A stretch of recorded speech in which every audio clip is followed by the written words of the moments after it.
let's talk about offensive tackle Hardy Watts. Clemson has 3 offensive linemen committed. They're hoping to land him as a 4th, 6'6", 285, out of Brookline, Massachusetts. He's announcing his decision from the Tigers, Wisconsin, and Michigan. That will be at noon on July 1st, ceremony at his school. He plans on thinking things over here. He's kept an open mind as he's gone through his official visits. No favorite coming out of his last official, which was to Michigan last weekend. Made his visit to Clemson in early June. He's kept in touch with Matt Luke since then. They've told him what a priority he is. And he said the message from them was definitely received because they've told him how much they want him in the program. He's looking for a place where he can be developed. He said the development piece is important to him, as well as the culture and the environment, a winning environment, and the relationship that he has built with the staff. Those are all very important to him. Clemson looking at Tate Reynolds for their 2016 quarterback target now. He has officially decommitted from baseball at Arizona State, so now he's focused totally on finding a football home and maybe doubling up to play baseball. He's a highly thought-of baseball recruit as well.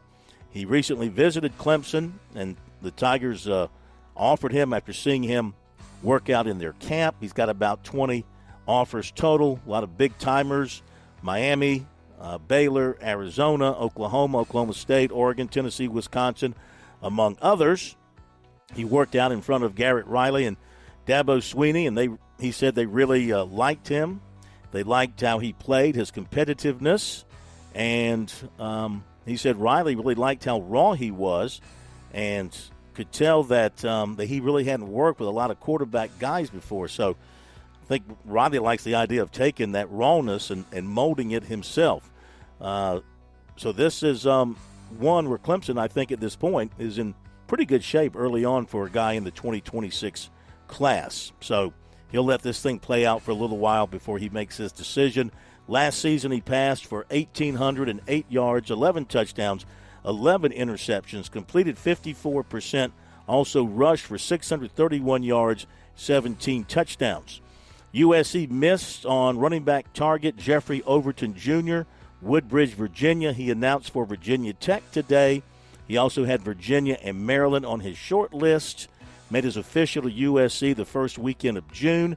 The Gamecocks do not yet have a running back commitment for 2025. They have an offer out to Jaden Jackson of Franklin, Texas. He made an unofficial to USC June 14th.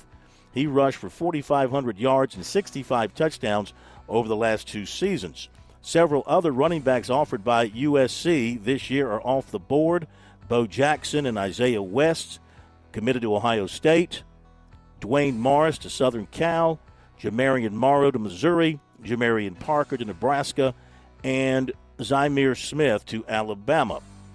One-time USC target offensive guard Jacoby Ward of Savannah will announce on July 6th. He's down to Auburn, Tennessee, and LSU. Offensive tackle Nick Moore of Dandridge, Tennessee, who drew some Clemson interest, he committed to Tennessee earlier this month. One-time USC and Clemson target safety Jonte Gilbert will announce on August the 10th.